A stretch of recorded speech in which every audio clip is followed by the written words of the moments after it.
Alrighty, mathematicians, here we are, Chapter 8, Lesson 4. We are basically going to be learning to write an equation based off of words, and then we will be turning those words into an equation, and then we'll be using that equation to solve the table, and we'll be taking the table and putting it into a graph. So, go ahead and get your book open to page 603, and we are going to go ahead and get started right there on 603.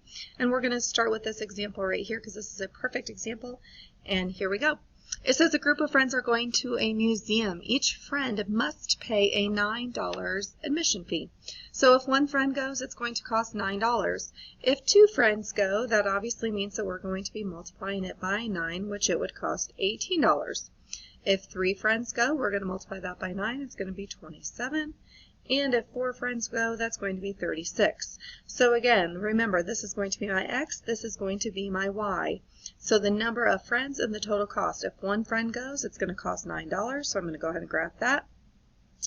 And we're going to know that that's 1, 9. This is 2, 18. So I'm going to go over 2 up to 18. And then I have 3, 27. I'm going to go over to 3 and up to 27. And then I have 4 and 36. So I'm going to go over to 4 and up to 36.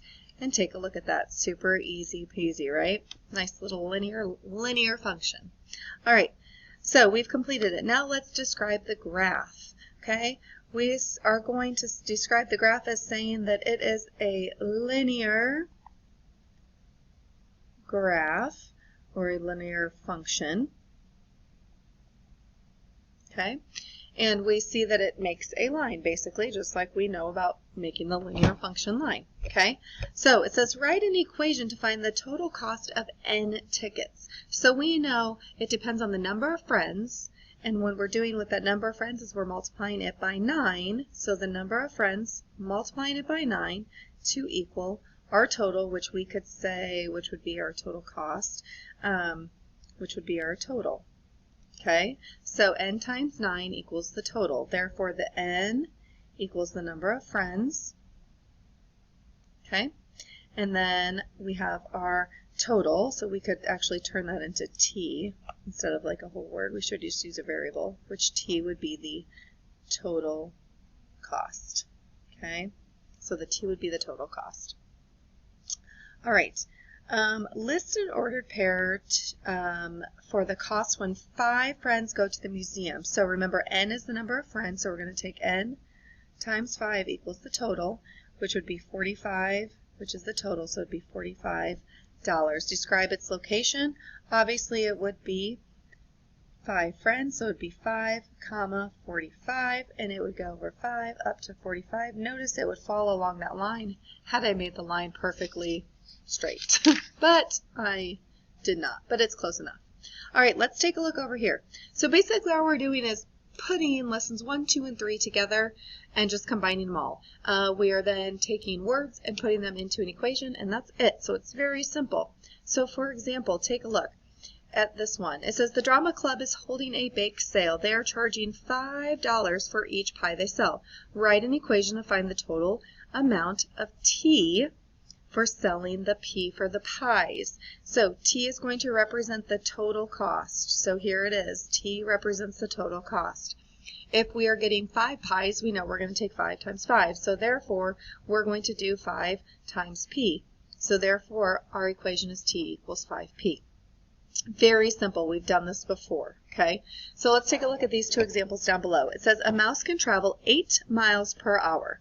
Write an equation to find the total distance a mouse can travel in how many hours. So we know that the distance equals how many miles does she travel per hour? She travels 8. So we're going to take 8 and we're going to multiply it by the number of hours. That's going to give us our distance. Okay, it says Samantha can make 36 cookies each hour.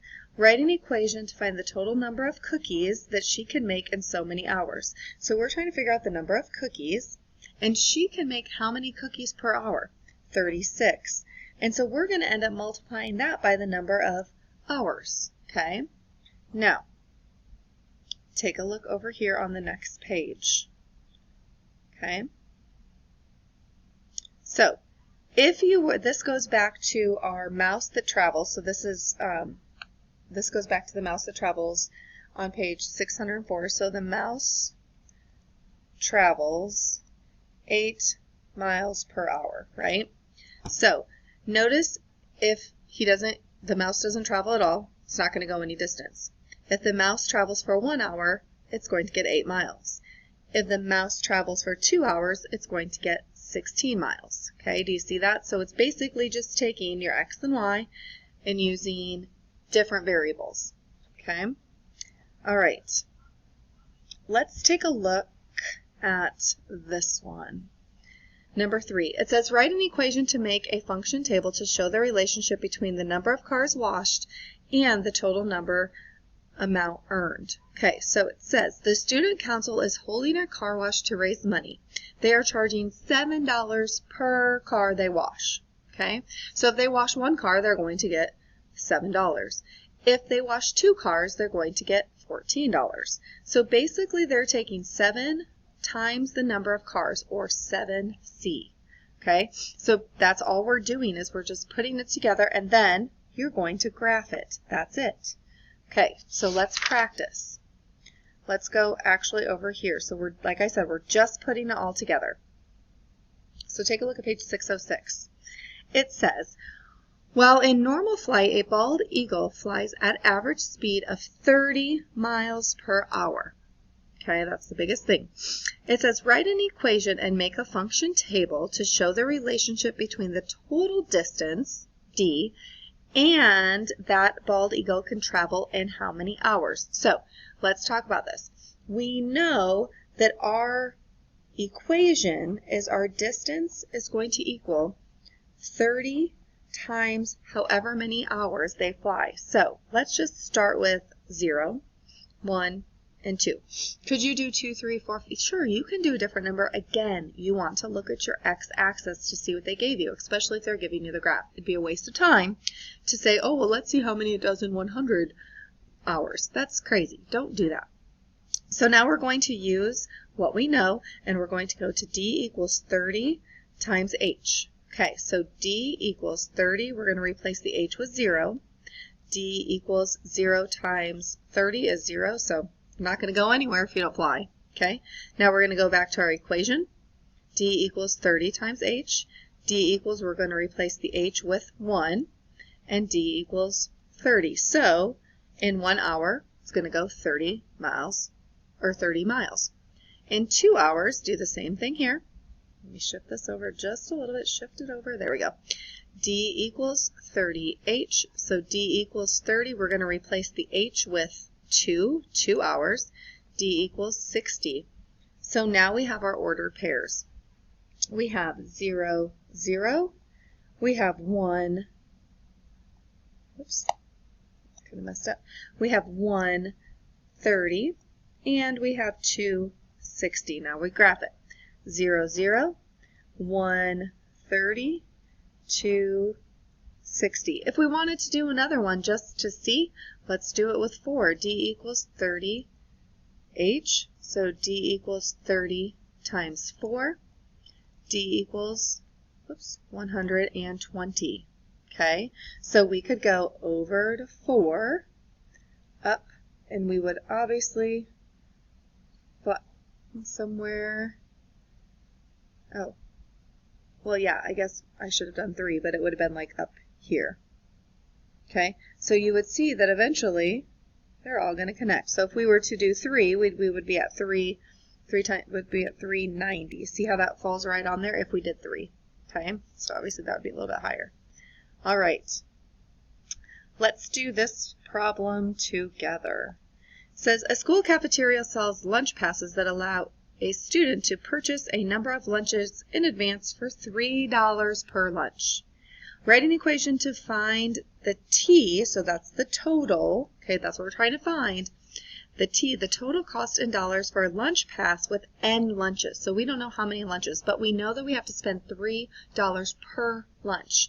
So we know that that's going to be 3N. We're not going to add 3 because think about it. If I have 1 lunch and I add 3, that's going to give me $4. But that doesn't make any sense. If I have 2 lunches, plus 3, that's going to give me $5. That doesn't make any sense if each lunch is $3. So let's talk about the number of lunches. Let's take a look at our x-axis. Let's go ahead and do like 2, 4, and 6, just to do some different numbers. So we're going to replace my n, okay? So we're going to do t equals 3n, t equals 3 times 2. You have to show your work, okay? Do not be lazy, okay? So t equals 6. So here, the total cost would be $6 for 2 lunches. Well, that makes sense. 3 for one lunch, 3 for another, that's a total of 6. So it makes sense. You have to logistically think, does my answer make sense? All right, let's do the next one. T equals 3 times n, so t equals 3 times 4, so t equals 12. So we said for 4 lunches, it's going to cost $12. Okay, well that would make sense. All right, well what about for 6 lunches? So t equals 3n, so t equals 3 times 6, t equals 18. All right, there we go. That makes sense. Now we're going to graph them. Remember, ordered pair, 2 and 6, 4 and 12, 6 and 18. Okay, notice that I kind of run out of room, and that's okay, because I wanted to try different numbers. I'm going to show you what that looks like if you run out of room. So we're going to go over 2 up to 6. There's my first one. Over to 4 up to 12. Notice that it would be 9, 10, 11, 12. It'd be maybe like right about there. Okay, that is okay. All right, 6 and 18. It's going to fall somewhere up there. And then I could make my line. Okay, so we see that we make the line. It says the graph, and we're going to describe it. The graph is a line because each lunch costs $3. Okay, so think about it. If we had one lunch, that would be $3. Okay, so again, my line is not perfect because I am not perfect with making my line, but it would line up close enough. Okay, all right. We're going to go ahead and stop there because, again, this is a culmination of everything. The only thing that is different is that you are taking your words and turning them into an equation, which we've already done in Chapter 7. So it's not anything new. It's just taking it, putting it in an equation, putting it in a table, taking the table and putting it in a graph. So while one problem seems to take a lot of work, that one problem is going to be worth like 1, 2, 3, 4, 5, maybe 5 points. Okay, one for the equation, filling in the graph, because there's a couple of them, finding the rule, filling in your function table, and then graphing it. So a lot of work for one problem, but it's not anything that you can't do. So mathematicians, you are doing fabulous. Keep it up. And hit pause. There.